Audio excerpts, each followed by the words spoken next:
എപ്പോഴും സത്യത്തിന്റെ മേലിലാവണം. സത്യം പറഞ്ഞാൽ അത് എനിക്ക് പ്രയാസം ഉണ്ടാവുമെന്ന് നീ പേടിക്കുന്നുണ്ടോ? എന്നാലും നീ സത്യത്തിൽ തന്നെ നിൽക്കണം. ഫൗക്ക് ആ സത്യത്തിൽ നിന്നാൽ അതുകൊണ്ട് എനിക്ക് ഗുണമുണ്ടാവുന്നതാണ്. കതിബ അസത്യത്തിൽ നിന്ന് നീ വിട്ടു പോയി വേണം. ഒടും നീ പ്രവർത്തനങ്ങളിലും എൻ്റെ വാക്കുകളിലും ഉണ്ടാവാൻ പാടുള്ളതല്ല. അസത്യം അല്ലെങ്കിൽ കതിബ് അത് നിന്നെ എന്താക്കും, ഉപകാരം നിനക്ക് ലഭിക്കപ്പെടും എന്ന് നീ വിചാരിച്ചാലും അത് നിന്നെ ഉപദ്രവത്തിലേക്കായിരിക്കും. അപ്പൊ എപ്പോഴും സത്യത്തിന്റെ മേലിൽ നിന്ന് പോരാൻ വേണ്ടി നമ്മൾ നിൽക്കും.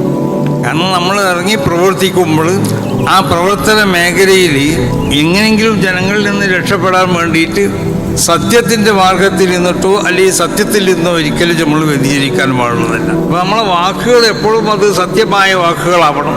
സത്യം നമ്മൾ പറയാൻ പാടുള്ളൂ. ഏതെങ്കിലും നിലക്കുള്ളതായ ജനങ്ങൾ മുന്നിൽ നിന്ന് കഴിച്ചിലാവാനോ അല്ലെങ്കിൽ അവരെ സംതൃപ്തരാക്കാനോ അല്ലെങ്കിൽ നമുക്ക് മറ്റു വല്ല കാര്യങ്ങൾ അവരിൽ നിന്ന് ലഭിക്കപ്പെടാനോ ഗതിവിനെ നമ്മൾ ഉപയോഗിക്കാൻ പാടുന്നതല്ല. സത്യത്തിന്റെ മേൽ മാത്രം നിന്ന് പോരണം. നമ്മളെ മുൻഗാമികളായ മഹാന്മാരൊക്കെ അങ്ങനെയായിരുന്നു.